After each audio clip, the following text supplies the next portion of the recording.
তার মানে ওখানে যে বসছে সে কিন্তু একটা এজেন্ডা নিয়ে বসছে। সেই এজেন্ডাটা কি জানেন?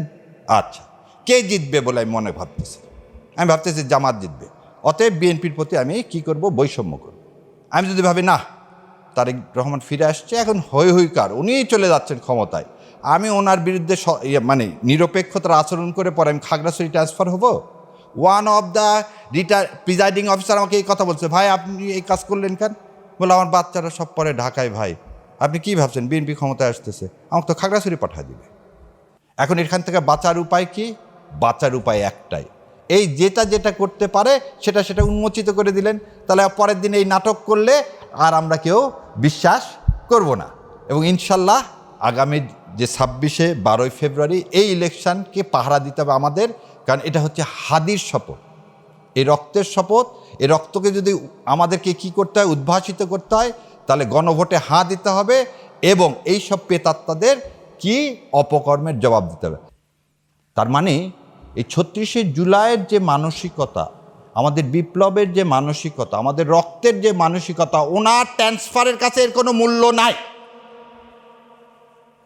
আপনি মানসিকতা পরিবর্তন করতে পারেনি, এদেরকে ধাক্কা দিয়ে ফেলে দেওয়া উচিত ছিল সেদিন। এই ব্যর্থতার জন্য আজকে এই প্রতি মুহূর্তে এখনো মানুষের মধ্যে সংশয়, ইলেকশন হবে কি হবে না। ভোট কেন্দ্রে জাল ভোট ফেলানা, ভোটের বাক্স চুরি করা, এটা আমাদেরকে যেভাবে বড় করে দেখায়, আসলে ভোটে তা হয় না। ভোট বাক্স ছিনতাই করে একটা মানুষকে জিতান যায় না। কারণ ধরে নেন ভোট বাক্স উনি এক পার্টি এক জায়গায় করবে, আমি আরেক জায়গায় করবো, তাহলে তো ব্যালেন্স হয়ে গেল। রাষ্ট্রীয়ভাবে পরিকল্পিত করে যেটাকে করা হয় সেটাকে বলা ইলেকশন ইঞ্জিনিয়ারিং, পার্সোনাল লোককে না, পার্সোনাল লোককে না। আর একটা কাজ কি করে এই পলিটিক্যাল ইঞ্জিনিয়ারিংয়ে, যে সেটা হচ্ছে পুলিশ। পুলিশ কি কাজ করে? পুলিশ প্রথম কাজটাই করে যে তার কাছে লিস্ট থাকে প্রতিটা গ্রামের কে কোন পার্টি করে। তো ওনাদের সাথে ডিল হয়ে গেল, ধরেন আমি জামাত ইসলামের ক্যান্ডিডেট, আমি বলে দিলাম এই এসপি সাহেব আর আপনাদের জন্য এই 5-10 কোটি টাকা থাকলো, আগের দিন 2টা বোম ফাটায় একটা নাটক করবেন জঙ্গিবাদের একটা মাদ্রাসায় করে, ওই এলাকায় যত জামাতের ইসলামের আছে সবগুলোকে কিন্তু ধরে ফেলবেন রাতের বেলা। না হলে আরেকটা কাজ করলাম কি, ঠিক আছে একটা কাজ করেন, আপনারা যে কোনো একটা হিন্দু পাড়ায় আক্রমণ করেন, এইটা সমস্ত মাদ্রাসাদেরকে কি করেন, ছেলেপেলেকে আটকায় ফেলেন। এইটাই চলে এসছে 53 বছর। সো এইটা যাতে করতে না পারে সেদিকে আমাদের দৃষ্টি দিতে হবে। আর লাস্টলি যে কথাটা বলতেছি, মিডিয়া আপনারা হচ্ছে জাতির বিবেক, আপনারা যদি এই জিনিসগুলোকে প্রান্তিক মানুষের কাছে পৌঁছে না দেন, তাহলে মানুষের পক্ষে, ভোটের পক্ষে, জুলাইয়ের সনদের পক্ষে মতামত তৈরি করা কঠিন হয়ে যাবে। সেই জন্যে আমি অনেকখানি সময় নিয়ে ফেললাম যে রাষ্ট্র কিভাবে রাষ্ট্রযন্ত্র ইউজ করে ভোটের ইলেকশন করে, ইঞ্জিনিয়ারিং করে, সেটা আপনাদের মাধ্যমে তুলে ধরলাম।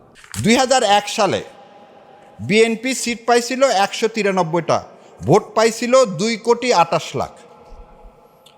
আর আওয়ামী লীগ সিট পাইছিল 62টা, ভোট পাইছিল 2,23,00,000। আবার শোনেন, বিএনপি ভোট পাইল কত? 2,28,00,000, সিট পাইল কত? 193টা। আর আওয়ামী লীগ পাইল 2,23,00,000, সিট পাইল কত? 62টা। 5 লাখ ভোটের ব্যবধানে সিটের ব্যবধান কত? ডবলেরও বেশি। 5 লাখ এখন 300 আসনে ভাগ দেন, 300 আসনে 5 লাখ যদি ভাগ দেন ভাই, 2,000 করে ভোট ওখানে উনি ঢুকায় দিলে কেউ জানবে না। জানবে? আপনি তো ওই মুখটা কাপড় দিয়ে পেঁচানো হয় কখন? যখন এটা ডিসি সাহেবের কাছে পাঠানো হয় গণনার পরে। এটা তো আমি গণনার আগে ওনার কাছে দিলাম। কই ইলেকশন কমিশন এটা নিয়ে? এটা তো আমরা বারবার চিৎকার করে বলছি। তার যে রুলস করছে সেই রুলসের মধ্যে তো এটা নাই, যেটা এমন একটা ওপেন জায়গায় রাখতে হবে, পুলিশ পাহারায় রাখতে হবে, যাতে ওখানে কেউ আর টাচ করতে না পারে। শস্যের মধ্যে ভূত দিয়ে আমাকে বলতেছে নিরপেক্ষ নির্বাচন করবে। এবারে আসেন, তাহলে 2টা গেল, অ্যাডমিনিস্ট্রেশন দেখালাম, একদম পুরাটাই দেখালাম। এবার আসেন পলিটিক্যাল ইঞ্জিনিয়ারিং কি। আজকে আপনি যদি নমিনেশন গত 3 বার দেওয়া হয়েছে বেশিরভাগ ব্যবসায়িকদেরকে, কেন ব্যবসায়িককে দেওয়া হবে? আমি বললাম যে আপনি ইলেকশন করলে আমি দুর্নীতি করতে দিব না, একদম আপনাদের সামনে বলে দিচ্ছি। আমি তো মানে আল্লাহ দিলে প্র্যাকটিস করে যাচ্ছি, আর সব বড় বড় কোম্পানিগুলো মোটামুটি মামলা করা সারা। এই কোম্পানিগুলোর মূল কাজটা কি জানেন? আন্ডার ইনভয়েসিং করা। আন্ডার ইনভয়েসিং মানে জানেন, এদের সবারই দুবাইতে একটা করে অফিস আছে। চিনি কিনছে, ধরে নেন আপনার কথা, চিনি কিনছে $160, আর আমাদের এখানে বলা আছে প্রতি ডলারে 3 টাকা করে দিতে হবে। কি দিতে হবে? ভ্যাট দিতে হবে, কাস্টমস ডিউটি দিতে হবে। তাহলে 160 আর 3 কত পড়তেছে?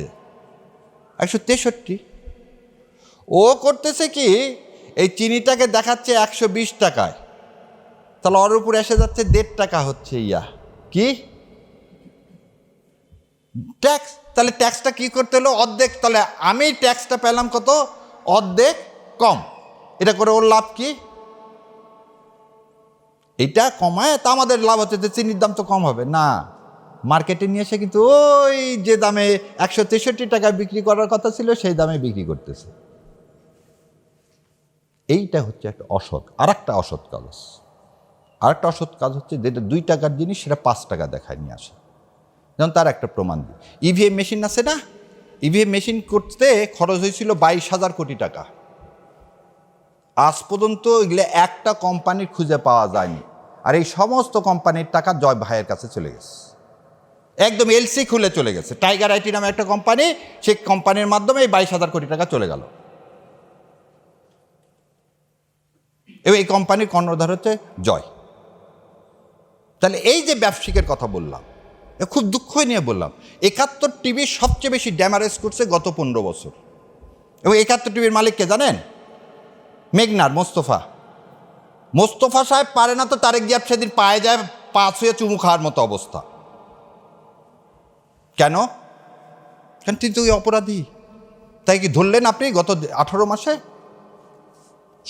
সে যখন আপনার ইলেকশনে টাকা ঢালবে, যখন আপনার সাথে দেখা করবে, তখন কি খাস নিয়তে আসবে? খাস নিয়তে আসবে না। তাহলে যে লোক টাকা ঢালবে সে টাকা তো আপনাকে বন্ধ করতে হবে, সেই টাকা বন্ধ করতে হবে। এই টাকাটা বন্ধ করা যাবে কি? এই যে আপনাদের আয়োজন। অতএব ওই আগে একটা অ্যাডভার্টাইজমেন্ট দেখাতো, ভোটের আগে স্প্রাইট খাওয়াইছে, ভোট থেকে ফিরে এসে এমনি নর্মাল পানি খাওয়াইছে। তো ভোটের আগে যদি স্প্রাইট খেতে যাও তাহলে কিন্তু তোমাকে রক্ত চুষে খাবে, ওই যে টিচার হিসাবে অ্যাপয়েন্টমেন্ট দিয়ে যে ঘুষ খাবে, কারণ তুমি এইটাই তো ভোটের আগে ঘুষ খাইলা। তাহলে আমাকে কি জনমত তৈরি করতে হবে? যে লোক টাকা ঢালবে তাকে বর্জন করতে হবে, যে ব্যবসায়িক টাকা ঢালবে তাকে বর্জন করতে হবে, যে দেশকে অন করে না, দেশের শত্রু গণশত্রু, এটার তালিকা করে ব্যবসায়িকদেরকে এবং প্রশাসনে যারা আছে সেই তালিকা ঝুলায় দিতে হবে।